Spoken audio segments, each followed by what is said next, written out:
de pessoas hoje no Brasil com insuficiência alimentar, ou seja, fome. Fome. 10 milhões de pessoas. Cerca de, né? Esses números cheios, claro, redondos, obviamente uma aproximação. Cerca de 10 milhões de pessoas. E aí você tem ali no texto dessas pesquisas, você fala em insuficiência alimentar, em carência alimentar, é fome.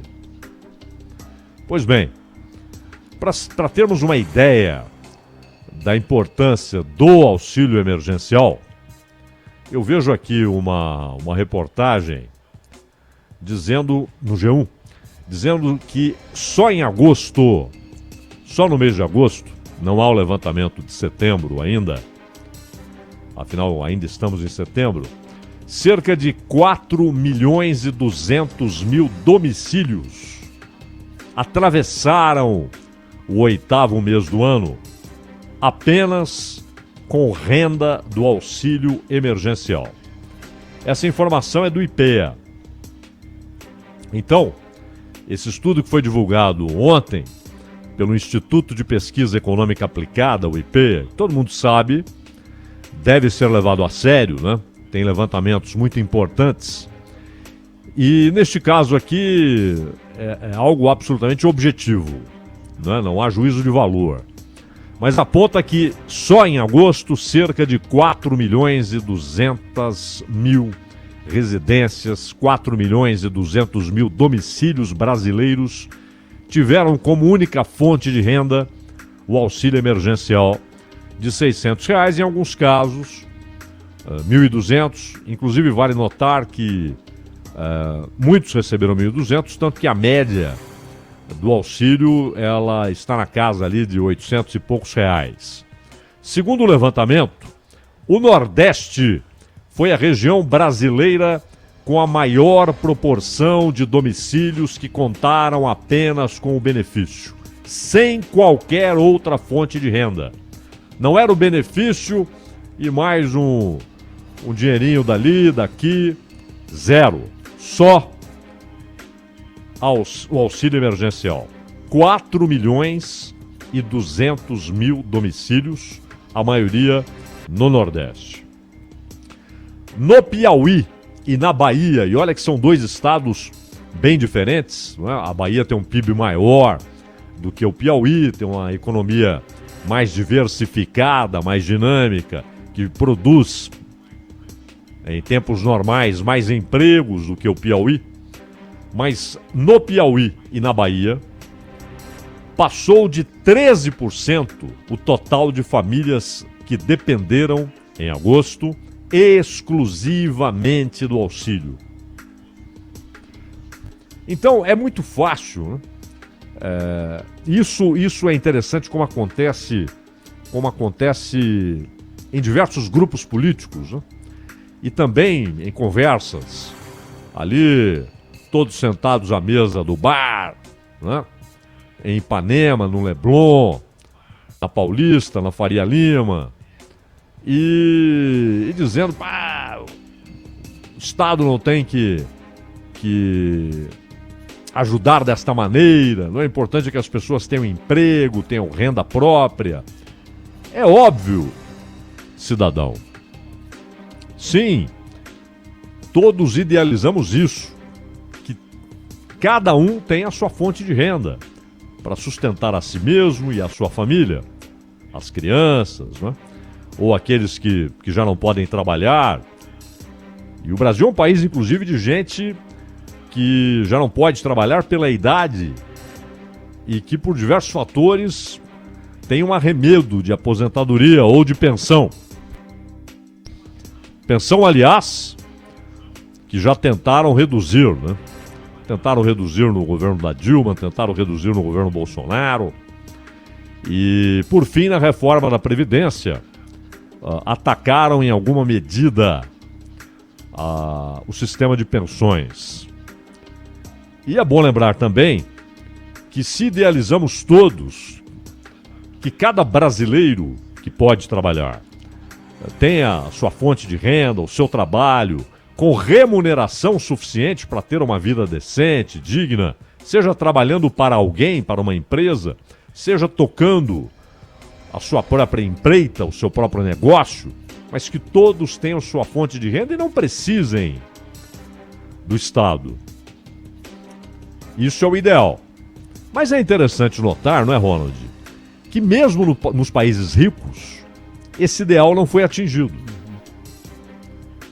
Ou você tem o colchão social, de proteção social, por exemplo, dos países que desenvolveram a social-democracia, com base lá nas ideias do Edward Bernstein, ou, por exemplo, nos Estados Unidos.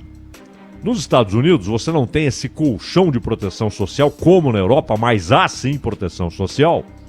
E há mecanismos estaduais, municipais de proteção, além, claro, de alguma cobertura de saúde em nível federal.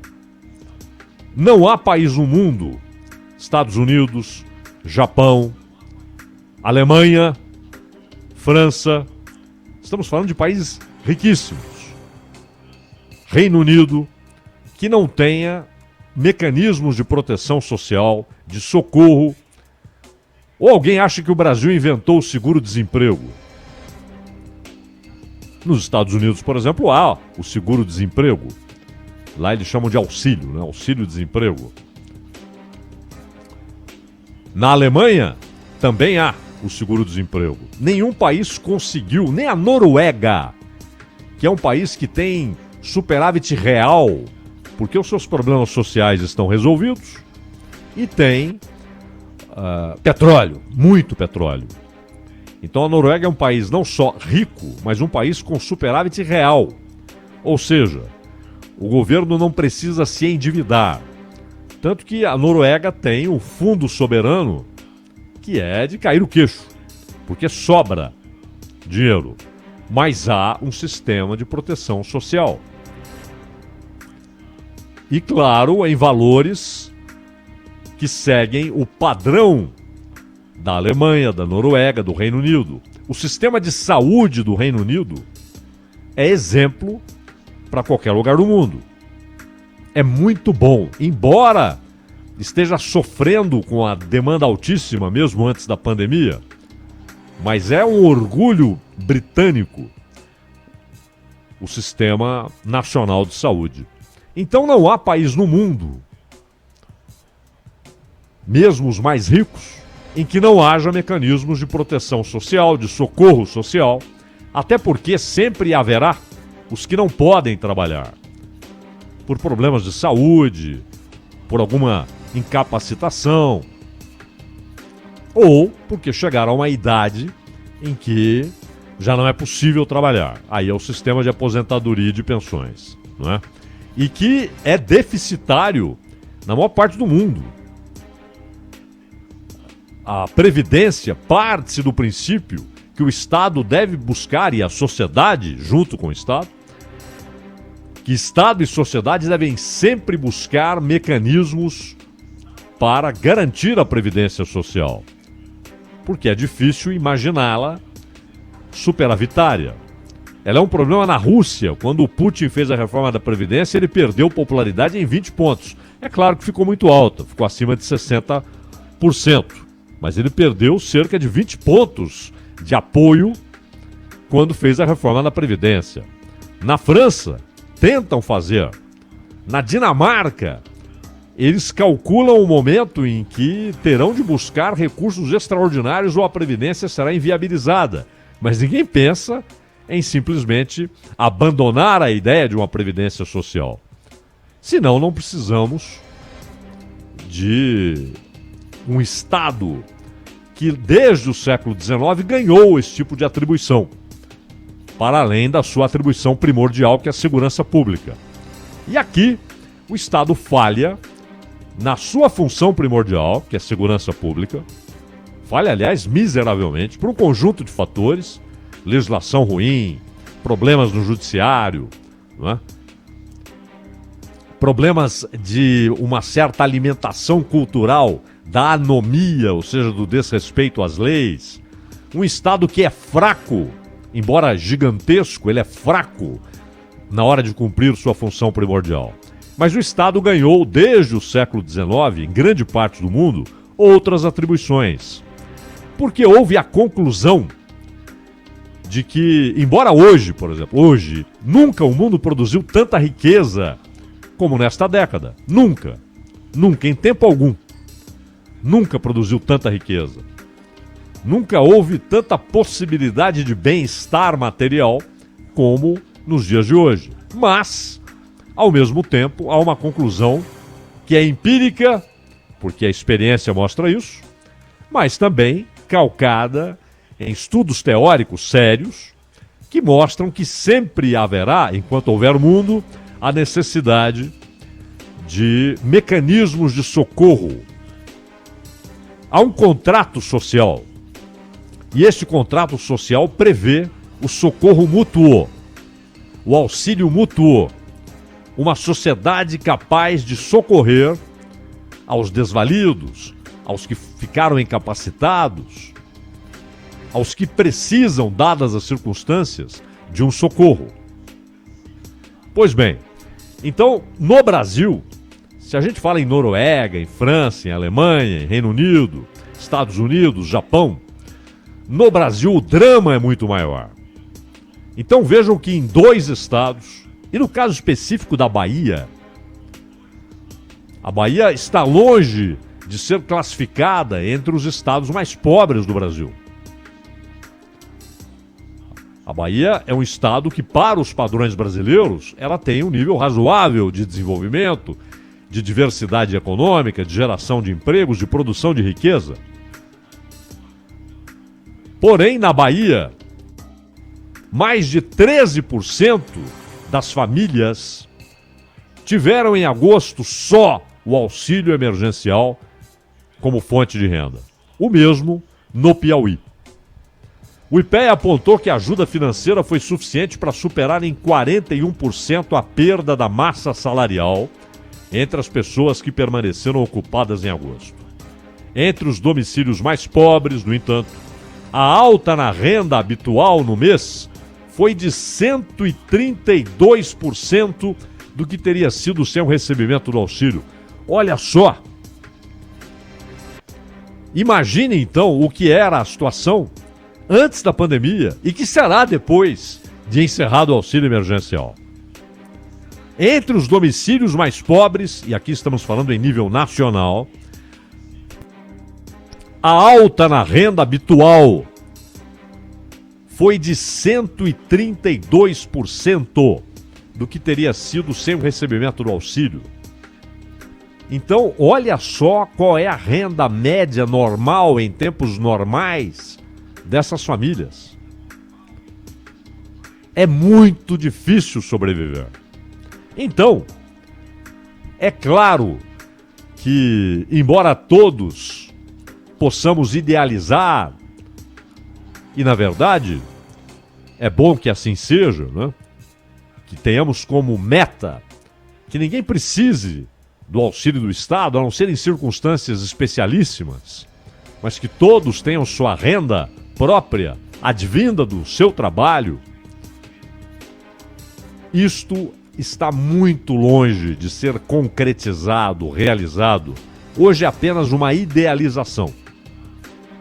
E insisto, em nenhum país do mundo, e nos mais ricos, há hoje a possibilidade de lançar fora um programa de assistência, um programa de auxílio, de seguro-desemprego, enfim. Não há essa possibilidade em nenhum lugar do mundo. Então, num país onde há tanta gente numa situação de pobreza, muitos em extrema pobreza, milhões que são, insisto nesse verbo, açoitados pela miséria, o auxílio emergencial chegou para grande parte da população a ser mais do que a sua renda habitual.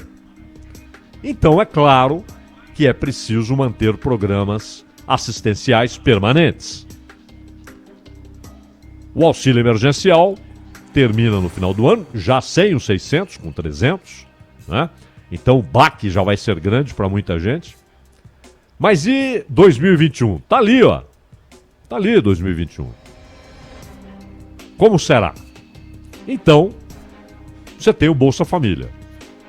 Porém, ele é insuficiente no que paga e na quantidade de pessoas que são beneficiadas pelo Bolsa Família. É preciso estender o número de beneficiados e é preciso aumentar aquilo que é pago. Agora, isso custa dinheiro. Isso custa muito dinheiro. Bilhões. E, inicialmente, pelo que disse lá o Márcio Bittar, a ideia, que é o relator do projeto orçamentário para 2021, pode haver um acréscimo, porque é tudo, como disse o Ronald há pouco, a balões de ensaio. Não se sabe exatamente que projeto concreto será apresentado. Mas muita gente no Ministério da Economia e no Congresso, muita gente trabalha com a ideia de um acréscimo de 25 bilhões em relação ao que se gasta hoje com o Bolsa Família. Então você vai ter o dinheiro do Bolsa Família, né? Esse está lá, já é pago, mas é preciso mais, muito mais. E aí então veio essa ideia de buscar recursos. Inicialmente todos se lembram quando ainda a marca fantasia era Renda Brasil, a ideia que brotou no Ministério da Economia foi de eliminar vários programas e colocar esse dinheiro, esses recursos no Renda Brasil. E aí, claro, perceberam que isso seria um grave erro, inclusive politicamente, inclusive eleitoralmente. E por isso foi descartado. Interessante que, assim como aconteceu lá atrás, com a ideia de uma nova CPMF, e o Marco Sintra pagou o pato, como se o Paulo Guedes nada tivesse a ver com o assunto, como se aquilo tivesse sido ideia específica, exclusiva e defendida exclusivamente pelo Marco Sintra, e não foi. Tanto que o Marco Sintra pegou o boné, foi embora, ou deram o boné para ele, e o Paulo Guedes continuou, semana após semana, mês após mês, defendendo, sempre que pode, a ideia desse imposto. Da mesma maneira, como sobrou para o Marco Sintra, aquela ideia de, nas palavras do Bolsonaro, socorrer os paupérrimos com recursos que vão para os pobres, e ele disse que não aceitaria isso, essa ideia também parece que não saiu do Paulo Guedes. Eu acho muito difícil que o Valderi Rodrigues tenha ido a uma entrevista, declarado uma intenção do Ministério, não dele, ele nem teria autoridade para isso, sem que isso tivesse passado pelo crivo do Paulo Guedes. Mas a paulada foi em cima de 2 assessores, não do Paulo Guedes, pelo menos publicamente. E agora, a ideia de tirar do Fundeb, tirar recursos de um fundo que é para a educação e dos precatórios. E aí, o governo anunciou que pretende usar parte dos recursos do Fundeb e de precatórios. O anúncio aconteceu no pronunciamento no Palácio da Alvorada, depois de reunião com ministros e líderes da base aliada. Então não dá para dizer que foi ideia de um assessor. Nesta reunião estava o Paulo Guedes, estava o Bolsonaro. Então, se foi anunciado é porque ambos disseram: toquemos o barco nessa direção. E o Ricardo Barros tentou explicar as medidas numa reunião virtual com dezenas de investidores e economistas. E ele chegou a dizer que não é calote, que os estados vivem fazendo isso. é calote. É claro que é, em relação aos precatórios. A oposição criticou, mas aí aquela história de houve quem chamasse ação de demagogia eleitoral. Isso aí, convenhamos, né? É da família da pedalada, né? Da mesma família, faz tudo parte da mesma. No fim do ano eles se encontram no Natal, é mais ou menos por aí. Claro. E essa história de demagogia eleitoral é a demagogia eleitoral que todos abraçam e usam, não é? Então não dá pro Ciro Gomes falar em demagogia eleitoral, pro Haddad falar em demagogia eleitoral, pro Lula falar em demagogia eleitoral, pra Dilma falar em demagogia eleitoral, pro Fernando Henrique falar em demagogia eleitoral.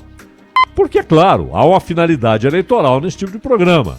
Só que nós temos a obrigação de separarmos o que é aproveitamento eleitoral de uma medida da necessidade daquela medida. O Brasil não pode abrir mão de um programa de assistência social. Não pode. Ninguém abriu mão.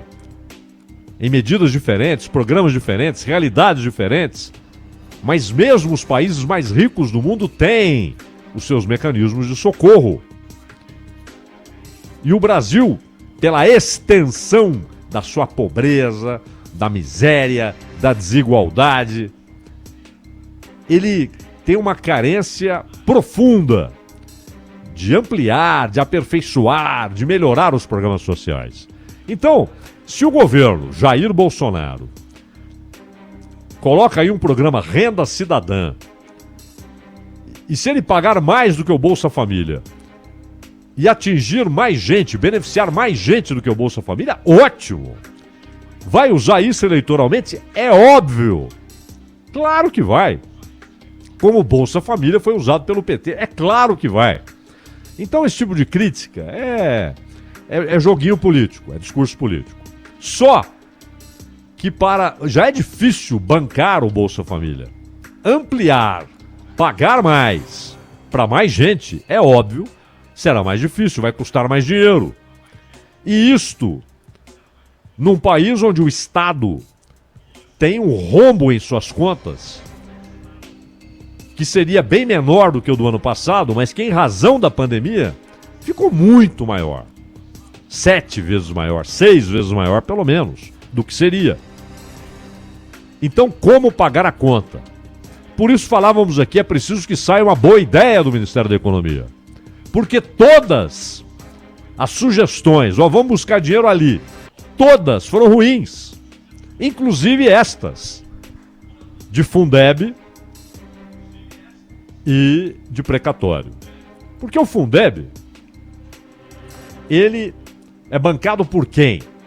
Ele é bancado pelos estados, pelos municípios, ele é bancado pelo governo federal, agora será com uma participação maior, mas ainda minoritária. E ele é para a educação. Se algum prefeito usa dinheiro do Fundeb para outra coisa, não pode. Se algum governador usa, não pode. Então, tocar no Fundeb, tirar recursos dali, até porque há municípios que usam todos os recursos que lhe cabem do Fundeb para pagar salários dos professores. Não sobra um centavo para comprar uma carteira, comprar móveis para as escolas, para reformar uma escola, para contratar funcionário, nada. Tudo que eles recebem é para pagamento de salário de professor. Então, o Fundeb não é a fonte, o lugar adequado para o governo buscar esses recursos. E os precatórios, a coisa é complicada. Por quê?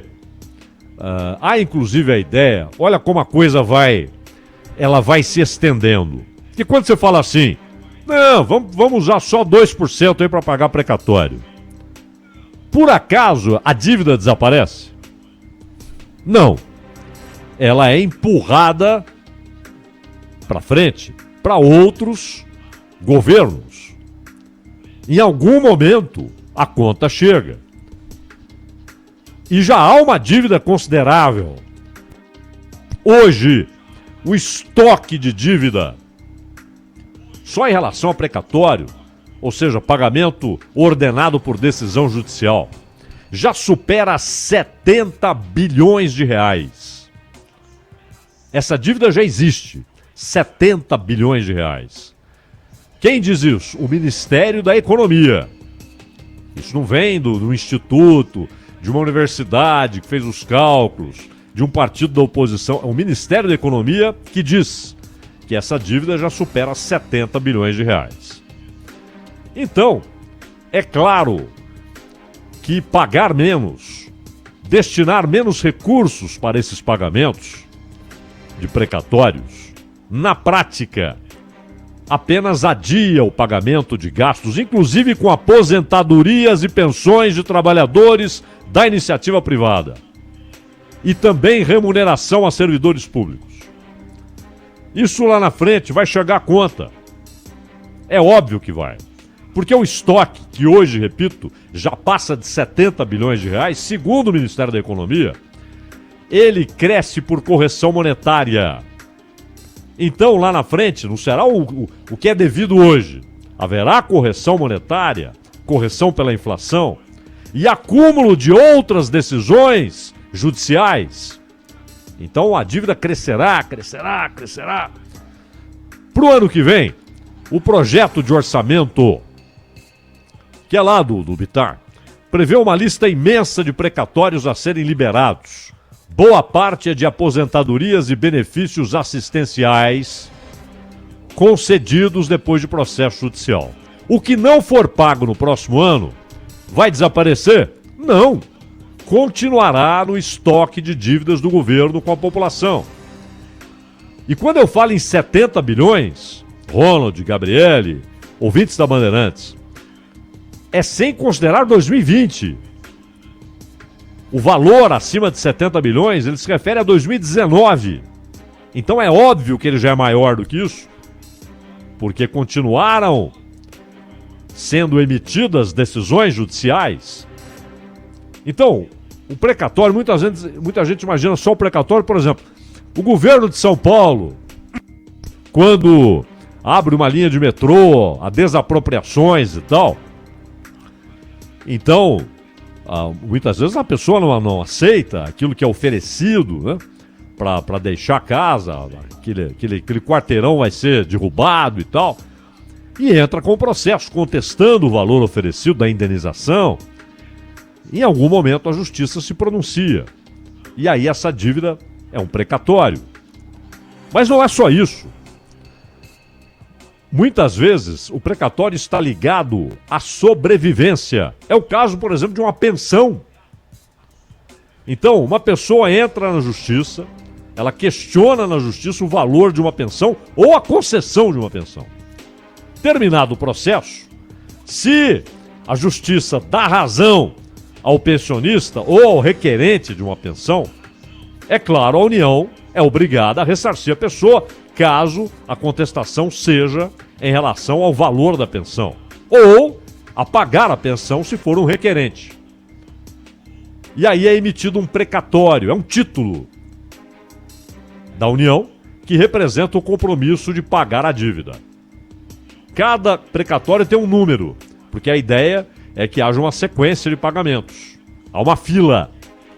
Quando o governo elabora o orçamento, ele faz uma lista com quem deverá ter o dinheiro liberado.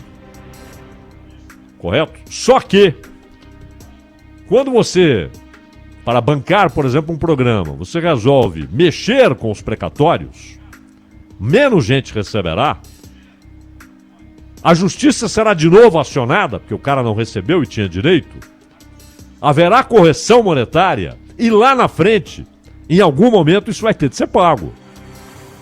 Ou você pode até acusar um governante de não cumprir com suas obrigações e ele pode até ser processado, inclusive no âmbito do Congresso, ou seja, perda de mandato.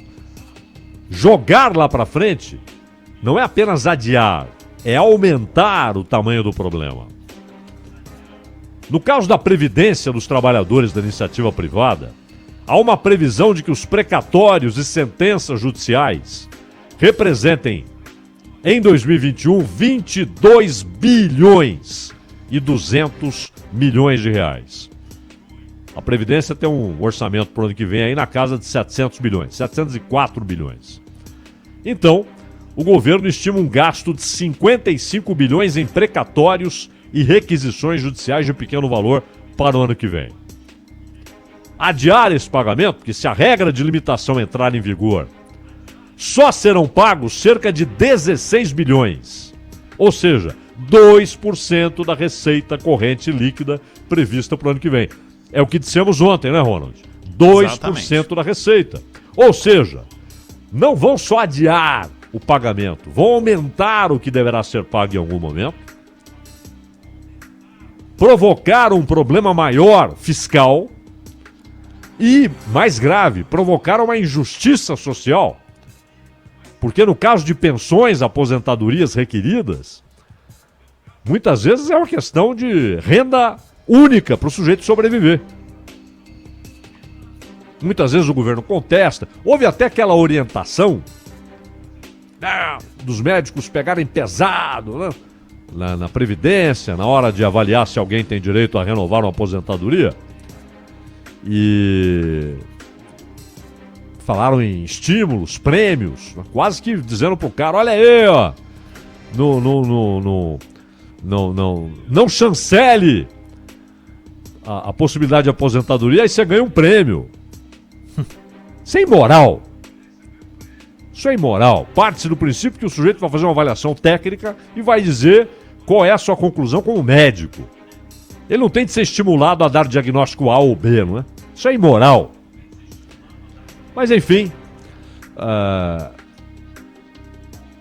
acho difícil que qualquer dessas duas fontes seja aceita, o Fundeb ou o precatório, no Congresso Nacional, não é? E aí será necessário, porque o programa é fundamental, tem de haver.